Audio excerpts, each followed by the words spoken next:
لله رب العالمين والعاقبة للمتقين ولا عدوان إلا على الظالمين والصلاة والسلام على رسول الله وعلى آله وأصحابه أجمعين أما بعد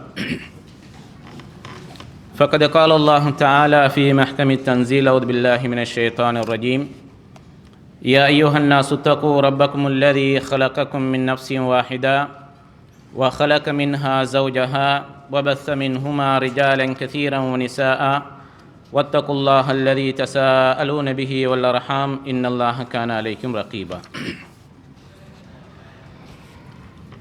அன்புக்குரிய சகோதரர்களே, தாய்மார்களே, சகோதரிகளே, எமது இந்த தர்பியா நிகழ்ச்சியினுடைய இரண்டாவது அமர்வு ஆரம்பமாகிறது. மிக முக்கியமான இரு தலைப்புகளிலே பல்வேறுபட்ட செய்திகளை நாங்கள் எங்களுடைய முதல் அமர்விலே நாங்கள் பார்த்தோம். இந்த இரண்டாவது அமர்வினுடைய முதல் நிகழ்ச்சியாக உல அமைதிக்கு கூறப்படுகின்ற 10 காரணிகள் என்கிற தலைப்பிலே இதற்கு முன்னர் 2 அமர்வுகளை நாங்கள் பார்த்திருக்கிறோம் கடந்த 2 நிகழ்ச்சிகளிலே. இன்றைய தினம் அதே தொடரிலே எங்களுடைய உள்ளத்துக்கு நிம்மதியை, சந்தோஷத்தை, மகிழ்ச்சியை நாம் எல்லோரும் அதைத்தான் எதிர்பார்க்கிறோம். இப்போ அந்த மகிழ்ச்சியை, சந்தோஷத்தை நாங்கள் அடைகிறதாக இருந்தால் இஸ்லாம் அதற்கான சில காரணிகளை சொல்லும்.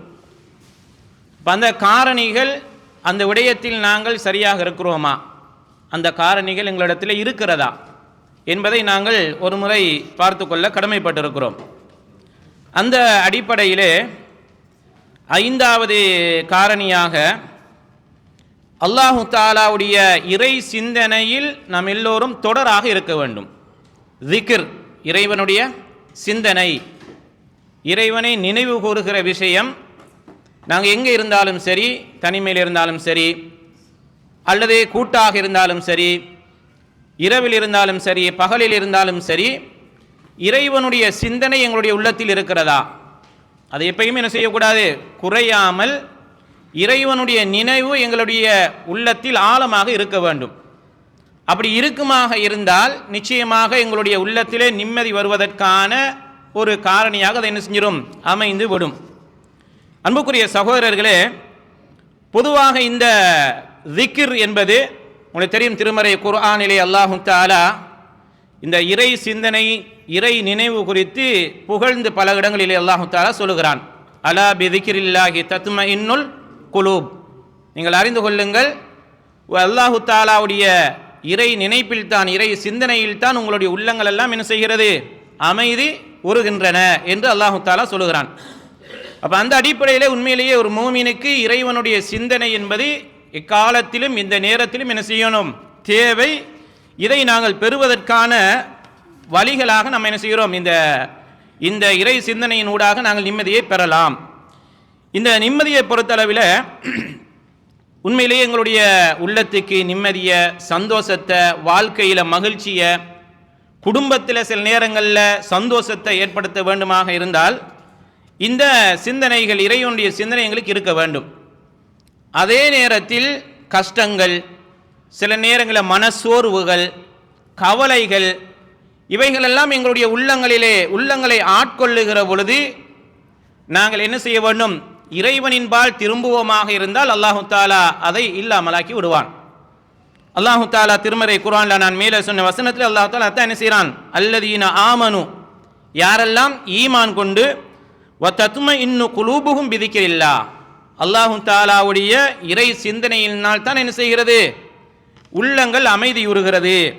அலா பிதிக்ரில்லாஹி தத்மஇன்னுல் குலூப், அறிந்து கொள்ளுங்கள், அல்லாஹுடைய இறை சிந்தனையினால் தான், இறை நினைப்பினால் தான், திக்ரினால் தான் என்ன செய்கிறது, உள்ளங்கள் அமைதியுறுகின்றன என்கிற அடிப்படை செய்தி அல்லாஹு தாலா சூரத்துர் ரஅத் 28வது வசனத்திலே அல்லாஹு தாலா சொல்லி காட்டுகிறான்.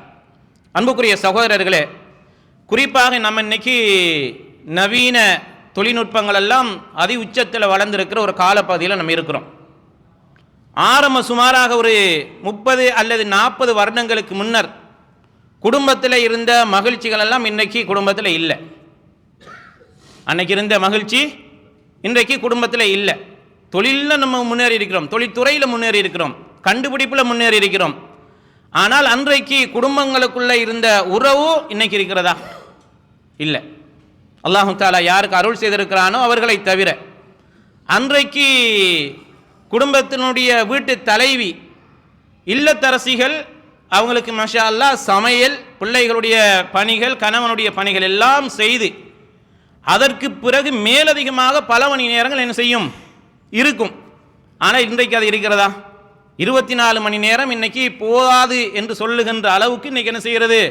இன்றைக்கு எங்களுடைய குடும்ப கட்டமைப்பு அந்த அளவுக்கு என்ன செஞ்சிருக்கிறது? நிம்மதிகள் எல்லாம் இழந்து, மகிழ்ச்சிகள் எல்லாம் இறந்து, உறவுகள் எல்லாம் திறந்து என்ன செய்கிறது? இன்னைக்கு உறவுகள் சின்ன சின்ன விஷயங்களுக்காக வேண்டி பல பிரச்சனைகள் உருவாகி அந்த பிரச்சனைகளால் எங்களுடைய நிம்மதிகள் எல்லாமே என்ன செஞ்சிருது? இன்னைக்கு போய்விடுகிறது.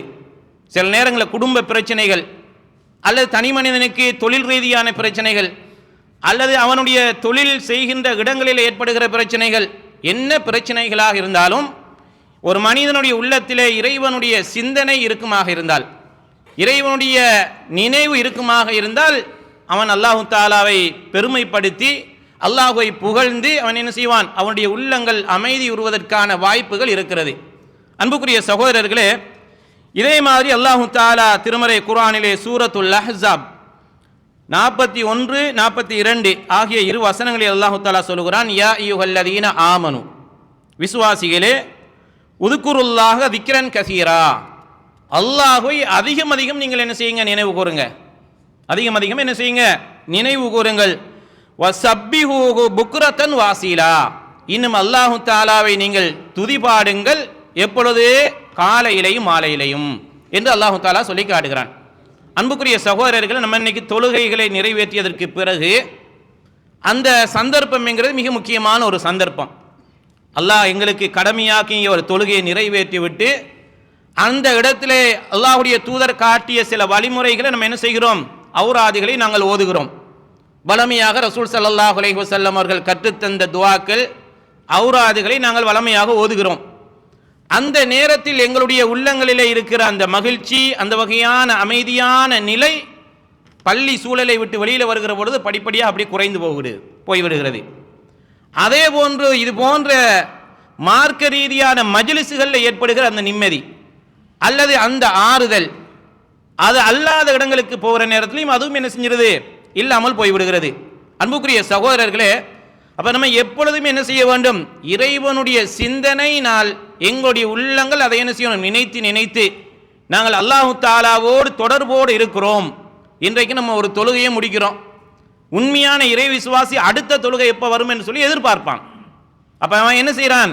அசர் தொழுகையை முடித்திருக்கிறோம், மகரிபு தொழுகை வருகிற பொழுது என்ன செய்வோம்? நம்ம அதற்கான தயார் நிலையில் இருக்கிறோமாக இருந்தால் அந்த நினைவுகள் எங்களுடைய உள்ளங்கள் பசுமையாக இருக்கும். அன்புக்குரிய சகோதரர்களே, அதனால் முழுமையாக நாங்கள் இந்த குடும்பத்தை துறந்து தொழிலை துறந்து அப்படி இருக்கணும் என்று சொல்லி இஸ்லாம் சொல்லலை. நம்ம அதுதான் புரிஞ்சு கொள்ளணும். என்ன? துறவர போக்கு சமூகம் தேவையில்லை, மனைவி மக்கள் தேவையில்லை, தொழில் தேவையில்லை என்கிற அந்த நிலையில் நாங்கள் இருக்கக்கூடாது. இவைகள் எல்லாவற்றையும் கவனித்து கொண்டு இறைவனுடைய சிந்தனைகளை நம்ம என்ன செய்யணும்? எங்களை உட்படுத்தி கொள்ள வேண்டும் என்கிற செய்தி இந்த வசனங்கள் என்ன செய்கிற எங்களுக்கு சொல்லுகிறது. அப்போ இந்த வகையில் இறைவனுடைய சிந்தனை என்பது மிக முக்கியமானது. இந்த இறை சிந்தனைக்கு நேர் எதிரானது தான் பொடுபோக்கு. அரபில் கஃப்லான்னு சொல்லி சொல்லுவாங்க. கஃப்லான்னா என்ன செய்யுது? சில நேரங்களில் சில சகோதரர்கள் பள்ளிக்கு வர்ற நேரத்தில் ஏனோ தானோ என்கிற ஒரு நிலையில் என்ன செய்வார்கள்? பள்ளிக்கு வருவாங்க. அவர்களுடைய தொழுக முறை, அவர்கள் வருகிற முறைகள் எல்லாம் பார்த்தாலே தெரியும், இதில் ஒரு உயிரோட்டமுள்ள ஒரு தொழுகையை, ஒரு கடமையை என்ன செய்ய முடியாது? எதிர்பார்க்க முடியாது. அன்புக்குரிய சகோதரர்களே, அப்போ அந்த வகையில் இந்த இறை சிந்தனைக்கு நேர் எதிரானது நாங்கள் அல்லாஹ்வுடைய நினைப்பு விட்டு அப்படி பொடுபோக்காக அப்படி மறந்து விடுகிறது. அப்படி விடுகிற நேரத்தில் என்ன செய்யும்? உலகத்தில் மூழ்கிடுவோம், அல்லது இஸ்லாமிய கடமைகளை முழுமையாக விட்டு நாங்கள் ஒதுங்கிடுவோம். எங்களுக்கும் இறைவனுக்கும் இடையில் உள்ள தொடர்புகள் என்ன செய்யும்? அருந்து போய் அல்லது தூரமாகி போய்விடலாம் என்கிற அடிப்படையில் இந்த கஃப்லா என்கிற இந்த பொடுபோக்குத்தன்மை எங்கள்கிட்ட இருக்கக்கூடாது. இன்னும் சொல்ல போனால் நம்ம சோம்பேறித்தனம்னு சொல்லுவோம் இல்லையா? சோம்பேறிகளா? குர்ஆன் என்ன சொல்லுகிறது? முனாஃபிகீன்கள் பள்ளிக்கு வர நேரத்தில் எப்படி வருவாங்க? சோம்பேறிகளாக, குசாலாவாக என்ன செய்வார்கள்? சோம்பேறிகளாக வருவாங்க. ஆனால் இறை விசுவாசி எப்படி வருவானா? இல்லை. இறை விசுவாசி எப்பொழுதும் அல்லாஹ்வுடைய கடமை விஷயத்தில் என்ன செய்வான்? மிக கவனத்தோடு இருப்பான். உரிய நேரத்தில் உரிய முறையில் இஸ்லாம் காட்டுகின்ற வழிமுறையில் என்ன செய்வான்? அந்த கடமைகளை செய்வான் என்பதை நாங்கள் பார்க்கிறோம். அன்புக்குரிய சகோதரர்களே, அல்லாஹ்வுடைய தூதர் ஸல்லல்லாஹு அலைஹி வஸல்லம் அவர்கள் இறை சிந்தனையோடு உள்ளவருக்கும் இறை சிந்தனை அற்றவருக்கும் இடையில ஒரு உதாரணத்தை சொன்னாங்க. நம்ம எல்லோருக்கும் தெரிந்த ஹதீஸ் தான். அல்லாஹ்வுடைய தூதர் சொல்கிறார்கள், மஸலுல்லதி யதுகுரு ரப்பஹு வல்லதி லா யதுகுரு ரப்பா. அல்லாஹ்வை நினைக்கிறவனுக்கும் அல்லாஹ்வை நினைக்காதவனுக்கும் உள்ள ஓமை என்ன தெரியுமா? உயிர் உள்ளவனும் உயிர் இல்லாதவனையும் போல. அப்ப இறை சிந்தனையோடு இருந்தால் நம்ம உயிரோட்டத்தோடு இருக்கிறோம். ஆனால் இறை சிந்தனை இல்லை என்றால் நம்ம என்ன செய்யறது? இறந்து போன பிணத்துக்கு என்ன செய்யறது? சமமாக மாறிவிடுகிறோம். அன்புக்குரிய சகோதரர்கள், இந்த ஹதீஸ் நம்ம புகாரியில, முஸ்லீம்ல, இன்னும் பல ஹதீஸ்கள்ல நம்ம என்ன செய்யறோம் பார்க்கிறோம். அப்ப இந்த இறை சிந்தனைங்கிறது என்ன? எங்களை உயிரோட்டம் உள்ளவனாக இந்த உலகத்தில் வாழ வைக்கிறது. இறை சிந்தனை என்ன செய்கிறது? உயிரோட்டம் உள்ளவனாக இந்த உலகத்தில் என்ன செய்கிறது? வாழ வைக்கிறது. உண்மையிலேயே நம்ம இந்த இறை சிந்தனை எங்களுக்கு அடிக்கடி நாங்கள் திக்ருகள் ஓதுறது, ஔராதுகள் ஓதுறது, இறைவனுடைய சிந்தனையோடு இருக்கிற காரணத்தினால என்ன எங்களுக்கு பயனடையன்னா எங்களுடைய உள்ளம் அமைதி கூறுகிறது. ஒன்று. ரெண்டாவது, இன்னும் அதிகமான ஈடுபாடுகள் வணக்க வழிபாடுகளில் ஆன்மீகத்தில் என்ன செய்யணும்? எங்களுடைய கவனத்தை குவித்து அதனூடாக இறைவனுடைய திருப்பொருத்தத்தை நாடுவதற்கு நாங்கள் முயற்சி செய்வோம். இது எதனால் ஏற்படுது என்றால் இந்த இறை சிந்தனை தான். சில நேரங்களில் நம்மளே பாருங்களேன், உதாரணமாக ஏதோ ஒரு காரணத்துக்காக ஒரு தொழுகை விட்டுட்டோம்னு வைங்க, ஆனால் அடுத்து வருகிற தொழுகையை உயிரோட்டமாக தொழுகிறதுக்கு சில நேரங்களில் ஏற்கனவே இருந்த உற்சாகம், ஏற்கனவே இருந்த ஆசையெல்லாம் அப்படியே கொஞ்சம் படித்தடியாக விட்டுரும். இன்னைக்கு ஜமாத்து விடுபடும், நாளைக்கு தொழுகை விடுபடும், பிறகு 2 நேர தொழுகை போகும், பிறகு ஃபஜ்ர் சுபஹெல்லாம் போய் இஷா ஃபஜ்ர்லாம் போயிடும். அப்போ என்ன செய்வார்? காலக்கிரமத்தில் இவர் ஜும்மா தொழுகையோடு மாத்திரம் தன்னுடைய வாழ்க்கையை சுருக்கி கொள்ளுகின்ற ஒரு மோசமான ஒரு நிலைக்கு எங்களை கொண்டு போய் சேர்த்துரும். அன்புக்குரிய சகோதரர்களே, அப்போ இந்த வகையில் அல்லாஹ்வுடைய தூதர் ஸல்லல்லாஹு அலைஹி வஸல்லம் அவர்கள் சொன்ன அந்த உதாரணம் என்பது மிக பொருத்தமானதாக நம்ம என்ன செய்கிறது இருக்கிறது.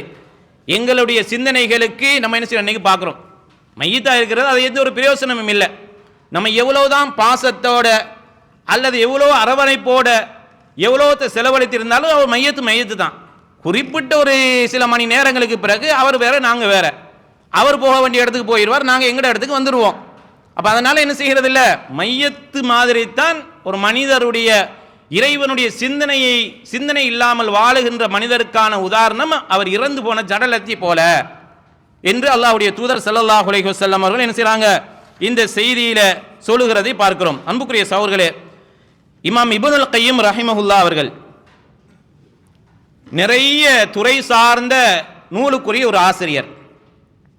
இவர் இந்த இறை சிந்தனையினால், திக்ரினால் என்னென்ன பயன்கள் பிரயோசனங்கள் இருக்கிறதுங்கிறது கிட்டத்தட்ட ஒரு 100 சொச்சம் பயன்களை சொல்றார். சொல்லிட்டு அவர் ஒரு நூலில் அல் வாபிலு ஸய்யிப் என்கிற ஒரு நூலில் சுமாராக 70 சொச்சம் இந்த திக்ருனுடைய பிரயோசனங்களை அப்படியே பட்டியல் போட்டு எழுதி வச்சிருக்கிறார். அந்த நூலை பார்க்குற நேரத்தில் என்ன செஞ்சிடலாம், நம்ம புரிந்து கொள்ளலாம். அல் வாபிலு ஸய்யிப் என்கிற இமாம் இப்னுல் கய்யிம் அல் ஜௌசியாவுடைய புத்தகத்தில் நம்ம என்ன செய்யலாம், இதை பார்க்கலாம். அப்போ அந்த அளவுக்கு பிரயோசனங்கள், 70 பிரயோசனங்களை இவர் தொகுத்து வழங்கியிருக்கிறார்டா. இந்த இறைவனுடைய சிந்தனை, இந்த திக்ர் என்பது ஒரு மனிதனுடைய வாழ்க்கையில் எவ்வளவு பிரதானமானது என்பதை நம்ம புரிஞ்சு கொள்ளலாம். அன்புக்குரிய சகோதரர்களே, அதே போல அன்புக்குரிய சகோதரர்களே, அல்லாஹை பற்றிய நினைவுகளை நாங்கள் அப்படியே அந்த இறைவனுடைய சிந்தனையினால் எங்களுடைய நேரங்களை கழிக்கிறது தான் மிகப்பெரிய ஒரு இன்பம். எங்களுடைய நேரங்கள் இறை சிந்தனையில் கழிமாக இருந்தால் அதை விட ஒரு பெரிய ஒரு இன்பத்தை நம்ம என்ன செய்ய முடியாது, வாழ்க்கையில் காண முடியாது. இன்றைக்கு காலையிலிருந்து மாலை வரைக்கும் நான் என்ன செய்து சில நேரங்கள் அடிக்கடி இறைவனுடைய சிந்தனையை தூண்டுகிற விதமாக இஸ்லாமிய கருத்துக்களை, ஆன்மீகம் ரீதியாக மார்க்க சம்பந்தமான செய்திகளை நம்ம படிக்கிறோமாக இருந்தால் அந்த சிந்தனைகளை எங்களோட என்ன செய்கிறது, நேரங்கள் கழிகிற பொழுது அந்த நேரங்கள் பிரயோசனமான நேரங்கள் தான், பிரயோசனமான நேரங்கள் தான். அதே போல எங்களுடைய மூச்சுக்கள் விடுகிற பொழுதெல்லாம் நாங்கள் இறைவனை நாங்கள் நினைத்து பார்க்கிறோமாக இருந்தால் நம்மளால் என்ன செய்ய முடியாது, இறைவன் எங்களுக்கு அந்த வாய்ப்பை தந்திருக்கிறான். இன்னைக்கு நாங்கள் மூச்சு விடுறோம், எப்பொழுது எங்களுடைய மூச்சு நிற்குதோ அதோட என்ன செய்கிறது, ஆள் முடிஞ்சுது, இந்த உலகத்தை விட்டு நம்ம என்ன செஞ்சிருவோம், பிரிந்து விடுவோம். அப்போ மூச்சு விடுகிற பொழுதெல்லாம் நம்ம என்ன செய்யணும், அல்லாஹு தாலா இன்றும் இந்த நேரம் வரைக்கும் என்னை மூச்சு விடுவதற்கு சுவாசிக்கிறதுக்கு அல்லாஹு தாலா சந்தர்ப்பத்தை தந்திருக்கிறானாக இருந்தால் அந்த மூச்சு அல்லது சுவாசம் எல்லாம் இறைவனுடைய சிந்தனையோடு இருக்கிற பொழுது அந்த நேரங்களும் பிரயோசனமானவைகள் தான். அன்புக்குரிய சகோதரர்களே, அதே போல நாங்கள் எங்களுடைய நாட்களில் எந்த நாளை இறை சிந்தனையோடு நாங்கள் கழிக்கிறோமோ, இறைவனுடைய வணக்க வழிபாடுகளோடு கழிக்கிறோமோ, அந்த நேரங்கள் அந்த நாட்கள் எல்லாம் மிக சிறந்த நாட்கள் தான். அப்போ நம்ம எதை பயப்படணும், இறைவனுடைய சிந்தனை இல்லாமல் கழிகின்ற மணி நேரங்கள், இறைவனுடைய திக்ர்கள் இல்லாமல் கழிகின்ற நாட்கள், மாதங்கள், வருடங்கள் என்பது உண்மையிலே எங்களுக்கு மிகப்பெரிய ஒரு நஷ்டத்தை தேடி தருகின்ற காலங்கள் தான். எனவே அன்புக்குரிய சகோதரிகளே, அப்போ இந்த இறைவனுடைய இந்த திக்ர் என்பது ஒரு மனிதனுடைய வாழ்க்கையிலே குறிப்பாக அவனுடைய உள்ளத்துக்கு மிகப்பெரிய அமைதிய, மகிழ்ச்சிய, சந்தோஷத்தை, நிம்மதிய, ராகத்தை என்ன செய்கிறது, கொடுக்கிறது என்பதை இந்த திருமறை வசனங்கள் எல்லாம் எங்களுக்கு சொல்கிறது. பாருங்கள், அல்லாஹுடைய தூதர் ஸல்லல்லாஹு அலைஹி வஸல்லம் அவருடைய வாழ்க்கையில் நிறைய நெருக்கடிகளை ரசூலுல்லாஹ் சந்திச்சாங்க. நம்மெல்லாம் அன்னைக்கு அந்த யாருமே அந்த நெருக்கடிகளை சந்திக்க இல்லை.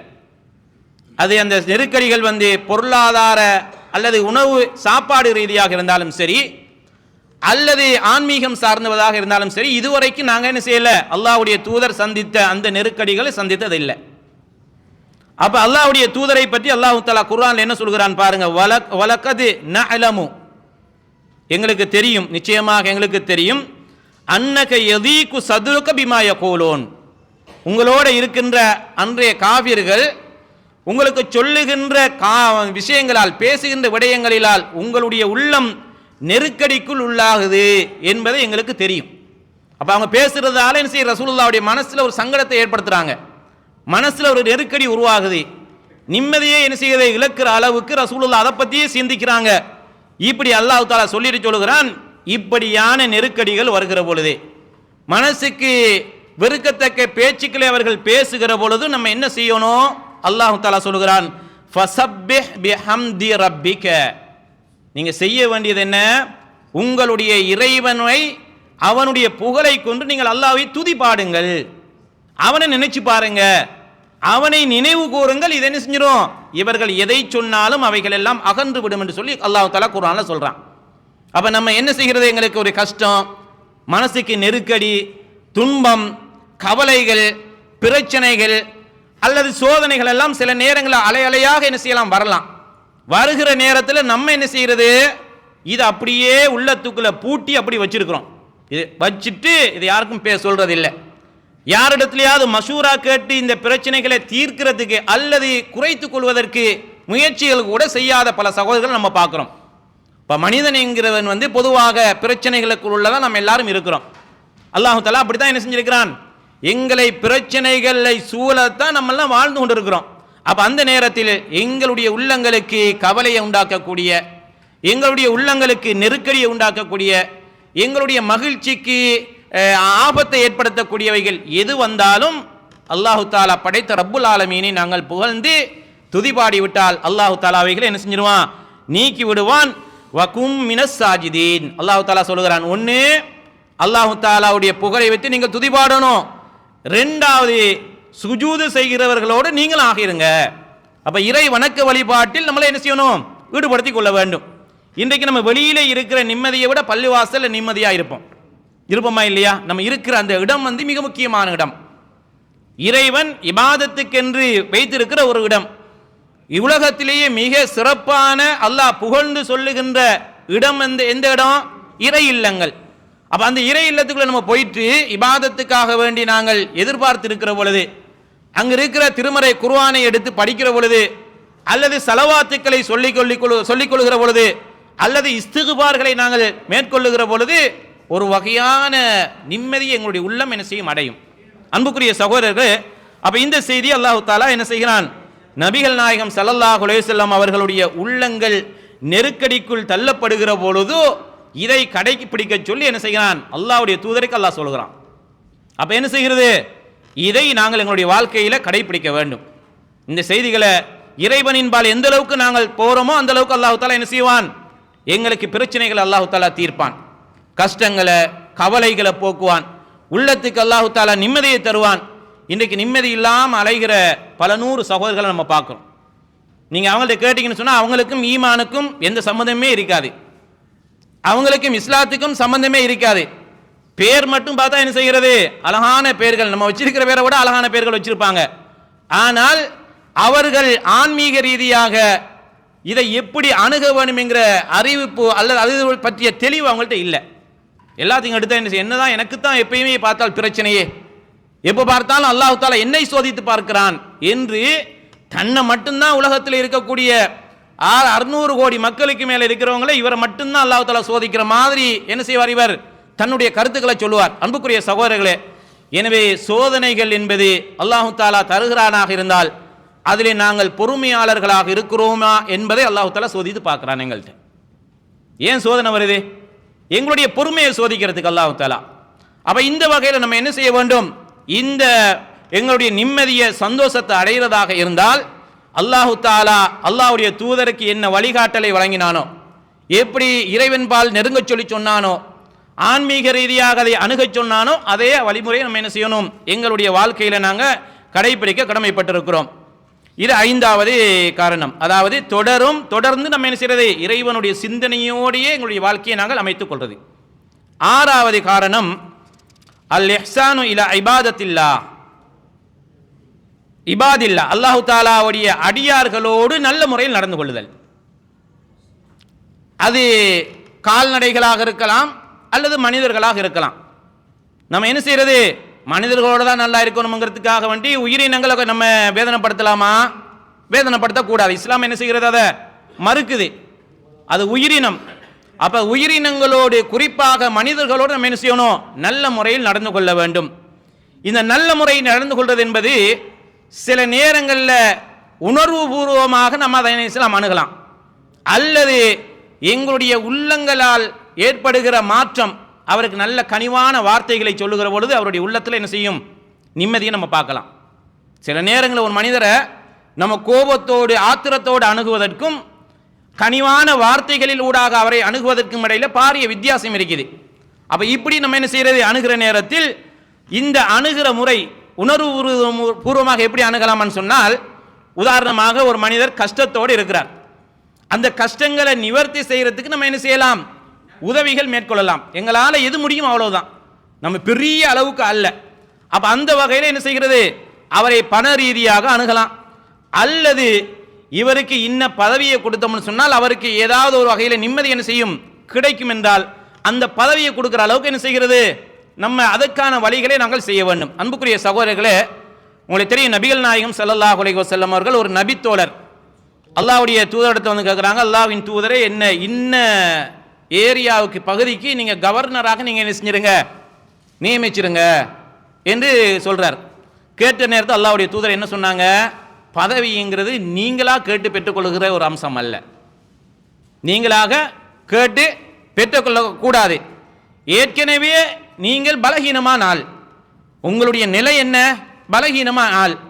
இந்த நிலையில் உங்களுடைய அந்த கவர்னர் பதவி என்பது நாளைக்கு மறுமையில் மிகப்பெரிய ஒரு கை சேதத்தை அதை என்ன செஞ்சிடலாம், தேடி தரலாம். ஆனால் இன்னைக்கு நம்மளுடைய சமூகத்தில் அப்படியா இருக்குது, நம்ம தான் கேட்டு பெறுறோம். அதுக்காக வேண்டிய ஒரு பெரிய கூட்டத்தை நமக்கு பின்னாலே என்ன செஞ்சிருக்கிறோம், வச்சிருக்கிறோம். நம்ம என்ன செய்யுது, இந்த பதவி எப்படியாவது எந்த வகையிலாவது எனக்கு கிடைச்சி விட வேண்டும்ங்கிறதுக்காக வேண்டி நம்ம என்ன பிரயத்தனம் முடியுமோ எல்லாத்தையும் செஞ்சிடறோம். பணமா, இன்னும் சொல்ல போனால் அல்லாஹ் தஆலா பாதுகாக்க வேண்டும், பணத்தை வந்து ஹராமான பொருட்கள் குடிபோதைகளில் அதையாவது வாங்கி கொடுத்து இந்த பதவியை விட்டோம்னா நம்ம என்ன செய்ய முடியாது, வாழவே முடியாது என்பதற்காக ஹராமான போதைப் பொருட்களை கூட நம்ம சமூகத்தில் இருக்கிற சில அதிகாரங்களை பெறுறதுக்கு என்ன செய்றாங்க, முயற்சி செய்கிற ஒரு மோசமான ஒரு நிலை இன்றைக்கு இஸ்லாமிய சமுதாயத்தில் இருக்குது. அன்புக்குரிய சகோதரர்களே, அப்ப இந்த வகையில் என்ன செய்கிறது, நாங்கள் மனிதர்கள் என்கிற வகையில் சில நேரங்களில் எங்களுக்கு பொருளாதார ரீதியாக உதவி செய்ய முடியாது, அல்லது பதவிகளோ அதிகாரங்களோ கொடுத்து உதவி செய்ய முடியாது. என்ன செய்யலாம், ஒருத்தர் உங்கள்கிட்ட வந்து ஒரு ஆலோசனை கேட்கிறார், ஏதாவது மார்க்க சம்பந்தமான அல்லது அவருடைய குடும்பவியல் சம்பந்தமாக அல்லது அவருடைய தொழில் நிமித்தம் என்ன செய்கிறார், ஒரு ஆலோசனை உங்கள்கிட்ட கேட்கிறார். என்ன செய்யலாம், நம்ம அவருக்கு நல்ல ஒரு ஆலோசனையை வழங்கலாம். இதுவும் அவருக்கு செய்கிற மிகப்பெரிய ஒரு நலன் தான். இஹ்சான் என்பது என்ன? நலன்கள். அப்ப அந்த மனிதர்களுக்கு நலன்கள் பயக்கக்கூடிய விஷயங்களை நம்ம என்ன செய்யணும்? ஆலோசனைகள் வழங்குறது. அல்லாஹ்வுடைய தூதர்கிட்ட ஒருத்தர் வர்றார், வந்து சொல்றார், அல்லாஹ்வின் தூதரே எனக்கு அவுசினி என்ன செய்யுங்க, உபதேசம் செய்யுங்கன்னு சொல்லி சொல்றார். ரசூலுல்லாஹ் என்ன சொன்னாங்க? கோவப்படாதீங்க, லா தக்லப். திரும்ப கேட்கிறார், அல்லாஹ்வுடைய தூதர் சொல்றாங்க கோவப்படாதீங்க.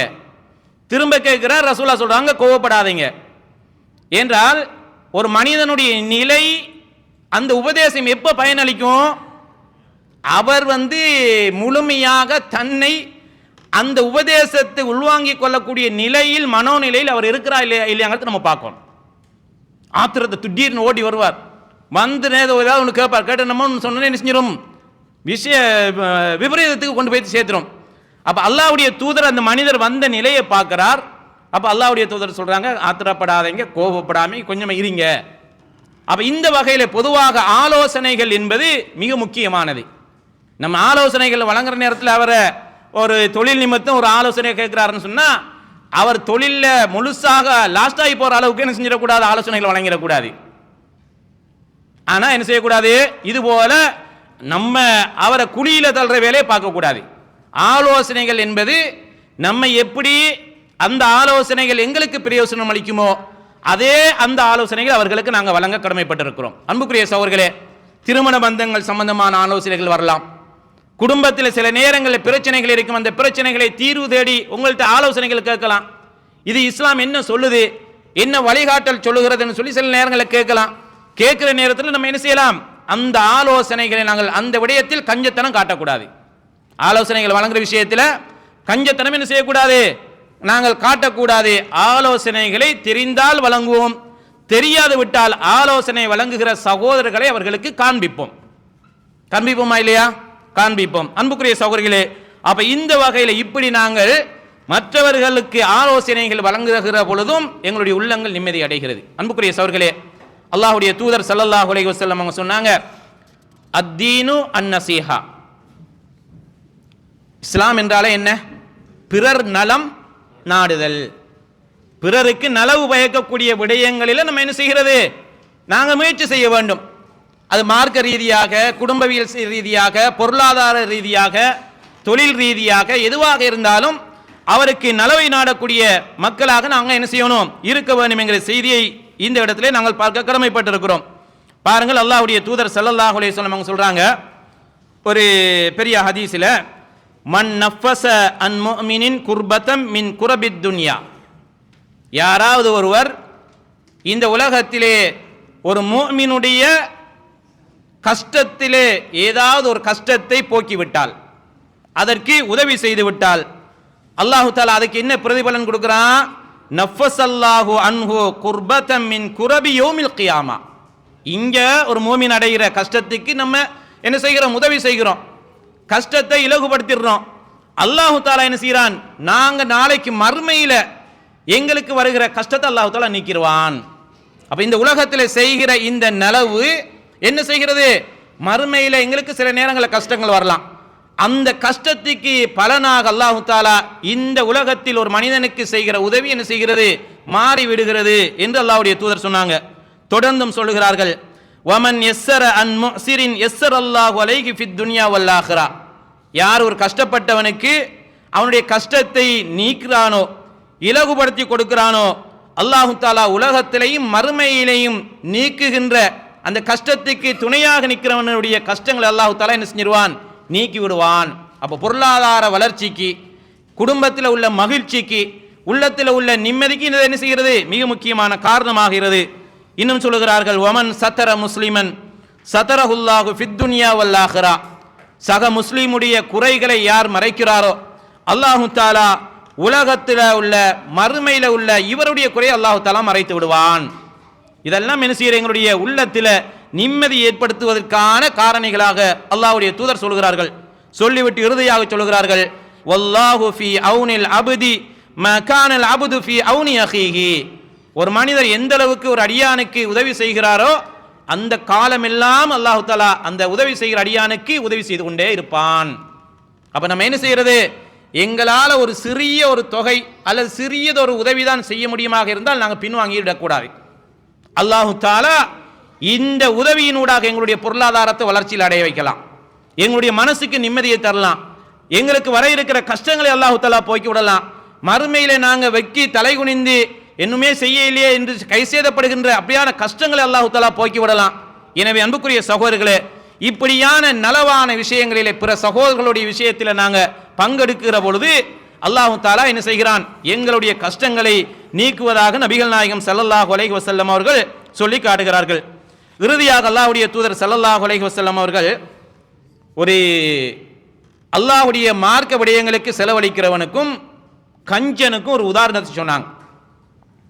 ஒருத்தர் அவர் போர் கவசத்தை அணிந்து வைத்திருக்கிற ஒரு மனிதரை போல ஒரு இரும்பு ஆடை என்ன செய்கிறார், அணிந்து வைத்திருக்கிறார். அந்த நல்ல மனிதருடைய ஆடை என்னன்னு சொன்னால், இவர் அல்லாஹ்வுடைய பாதையிலே மார்க்கத்துக்காக செலவழிக்க அந்த ஆடை என்ன செய்கிறது, அப்படியே அவருக்கு இடம் கொடுக்கிறது, விசாலமாகிறது, ஆடை அப்படியே கீழே இறங்குகிறது என்று அல்லாஹ்வுடைய தூதர் ஸல்லல்லாஹு அலைஹி வஸல்லம் சொல்றாங்க. கொடுக்க என்ன செய்யும், அவருடைய உள்ளத்தில் கஞ்சத்தனம் இல்லாமல் மற்றவங்களுடைய துயர்களை துடைக்க வேண்டும், மற்றவருடைய கஷ்டங்களில் நாங்கள் ஒத்துழைக்க வேண்டும் என்கிற அந்த மனோநிலையை அல்லாஹு தாலா உருவாக்குறான். பகீல் என்கிற அந்த கஞ்சனுக்கு அல்லாஹு தாலா என்ன செய்யறான் தெரியுமா, இவனுக்கு அவனுடைய சொத்துக்களை அப்படியே இது நான் சம்பாதித்தது, இது எனக்குரியது, இது என் மனைவிக்குரியது, இது என் பிள்ளைகளுக்குரியது, இதை ஏன் நான் மற்றவங்களுக்கு கொடுக்கணும், மற்றவருடைய கஷ்டங்களை உதவி செய்யறதுக்கு மற்றவங்க வெளியில நிறைய பேர் இருக்கிறாங்களே என்கிற மனோநிலையில் இருக்க என்ன செய்யும், அவருடைய அந்த ஆடை என்ன செய்யறால் கையையும் கழுத்தையும் சேர்த்து அப்படி நெருக்கி விடுகிறது என்று சொல்லி நபிகள் நாயகம் ஸல்லல்லாஹு அலைஹி வஸல்லம் அவர்கள் உண்மையிலே மார்க்க விடயங்களுக்கு செலவழிக்கின்ற ஒரு மனிதருக்கு உதாரணமும், அந்த மார்க்க விடயங்களிலே கஞ்சத்தனம் செலுத்துகின்ற அல்லது பிறருடைய கஷ்டங்களுக்கு உதவி செய்யாமல் சொத்துக்களையே தன்னுடைய முழு நோக்கமாக கொண்டு சுருட்டி வைத்துக் கொண்டிருக்கின்ற பண முதலைகளுக்கு அல்லாஹ் தாலாவுடைய தூதர் என்ன செய்யறாங்க, இப்படியான கஞ்சத்தனம் உள்ளவர்களுக்கு அல்லாஹ்வுடைய தூதர் ஸல்லல்லாஹு அலைஹி வஸல்லம் அவர்கள் உதாரணம் காட்டுகிறார்கள். அன்புக்குரிய சகோதரர்களே, எனவே நாங்கள் பொதுவாக நல்ல விடயங்கள் என்று வருகிற பொழுது கண்டிப்பாக நாங்கள் எங்களால் எது முடியுமோ அதை நாங்கள் என்ன செய்யணும், அந்த கொடுத்து உதவுகின்ற, ஏன்னா நம்ம வச்சிருக்கிற பொருளாதாரம் நம்மளுடையது அல்ல. எதுவரைக்கும் நம்மளுடையது, நம்ம சாப்பிட்டு முடிச்சது நம்மளுடைய சொத்து, நாங்கள் உடுத்தி கிழித்தவைகள் இத்து போனவைகள் நம்மளுடைய சொத்து, அடுத்து நாங்கள் சாப்பிட்டு மலமாக போனவைகள் நம்மளுடைய சொத்து. ஆனால் இருக்கிற சொத்து நமக்குரியதா இல்லை, நமக்குரியது இல்லை. இது ஏன் செய்யுது, நம்மளுடைய மூச்சு எப்பொழுது நிற்குதோ அதுக்கு பிறகு தெரியும் இந்த சொத்துக்கள் எல்லாம் யாருக்குரியதுன்னு சொல்லி. இந்த சொத்துக்களை சுருட்டுறதுக்கு எத்தனையோ பேர் என்ன செய்வாங்க, வருவார்கள். அன்புக்குரிய சகோதரர்களே, எனவே இந்த இருக்கிற சொத்துக்கள் அல்லாஹு தாலா எங்களை சோதிக்கிறதுக்கு கூட தந்திருக்கலாம். நம்ம என்ன செய்யணும், அதை முறையாக நாங்கள் பயன்படுத்தி கொள்ளுகின்ற கடமை எங்களுக்கு இருக்கிறது. ஆன்மீக ரீதியான விடயங்களுக்கு நாங்கள் இந்த மார்க்க சம்பந்தமான விடயங்களுக்காக வேண்டி எங்களாலான உதவிகளை நாங்கள் கட்டாயம் செய்ய வேண்டியிருக்கிறது. இப்படி செய்கிற பொழுது எங்களுடைய உள்ளத்தில் நிம்மதியை, சந்தோஷத்தை, மகிழ்ச்சியை நம்ம என்ன செய்யலாம், கண்டுகொள்ளலாம் என்கிற செய்தியை நம்ம அல்லாஹ்வுடைய தூதர் ஸல்லல்லாஹு அலைஹி வஸல்லம் அவருடைய ஹதீஸ்களில் நம்ம பார்க்கிறோம். அதே போல அல்லாஹு தாலாவுடைய திருமறை வசனங்கள் என்ன செய்கிறது, எங்களுக்கு சொல்லுகிறது. எனவே அன்புக்குரிய சகோதரர்களே, எனவே எங்களுடைய உள்ளத்தில் மகிழ்ச்சி, நிம்மதி, சந்தோஷம் இதெல்லாம் எங்களுக்கு வர வேண்டுமாக இருந்தால் இஸ்லாம் சொல்லுகின்ற இந்த வழிமுறைகள் கட்டாயம் பின்பற்றப்பட வேண்டும்.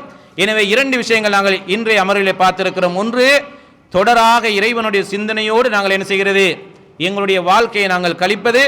இரண்டாவதாக அல்லாஹ்வுடைய அடியார்களோடு, உயிரினங்களோடு நாங்கள் நல்ல முறையில் நடந்து கொள்வது. எங்களுக்கு தந்தவைகள் ஊடாக அவற்றை நம்ம என்ன செய்கிறது, கஷ்டங்களை துடைக்கிறதுக்கு, துன்பங்களை துடைக்கிறதுக்கு நம்ம என்ன செய்கிறது, உதவி செய்யக்கூடிய நன்மக்களாக நாங்கள் மாற வேண்டும். அவ்வாறு மாறுகிற பொழுது நிம்மதிய சந்தோஷத்தை நம்ம என்ன செய்யலாம், கண்டுகொள்ளலாம். அன்புக்குரிய சகோதரர்களே, எனவே இந்த நிம்மதிக்கு தான் நம்ம எல்லாம் இன்னைக்கு என்ன செய்யறோம், குடும்பத்தை, உறவுகளை, நாட்டை எல்லாத்தையும் விட்டுட்டு நம்ம என்ன செஞ்சிருக்கிறோம், எதிர்காலத்தில் எங்களுடைய பிள்ளைகள் சந்தோஷமாக இருக்க வேண்டும், மகிழ்ச்சியோடு இருக்க வேண்டும், கஷ்டப்படக்கூடாது. ஏன்னா இஸ்லாம் அதுதான் சொல்லுது, என்ன, நீங்க உங்களுடைய பிள்ளைகளை 4 பேர் ரோட்ல நின்று கையேந்தக்கூடியவர்களாக விடுவதை விட அந்த பிள்ளைகள் பொருளாதார ரீதியாக தேவையற்றவர்களாக இருப்பதை அவ்வாறு விட்டுச் செல்வதுதான் இஸ்லாம் என்ன செய்கிறது, வரவேற்கிறது. அந்த அடிப்படையில் கண்டிப்பாக ஹலாலாக நம்ம சம்பாதிக்கலாம், ஹலாலாக செலவழிக்கலாம், மார்க்கத்தில் எந்த ஒரு பிரச்சனையும் என்ன செய்யல கிடையாது என்கிற அடிப்படையில் இந்த ஆன்மீக ரீதியான விடயங்களிலே கூடுதல் கரிசனை காட்டுகிற பொழுது, அக்கறை காட்டுகிற பொழுது எங்களுடைய உள்ளத்திலே மகிழ்ச்சியையும் சந்தோஷத்தையும் நம்ம என்ன செய்யலாம், கண்டுகொள்ளலாம். அல்லாஹு தாலா எல்லாருடைய கவலைகளையும் போக்கி, கஷ்டங்களை போக்கி, எங்களுடைய உள்ளங்களுக்கு மன ஆறுதலையும் நிம்மதியையும் வல்ல இறைவன் அல்லாஹு தாலா எனக்கும் உங்களுக்கும் தந்தருவானாக. வ ஆஹிரு தஅவானா அனில் ஹம்துலில்லாஹி ரப்பில் ஆலமீன்.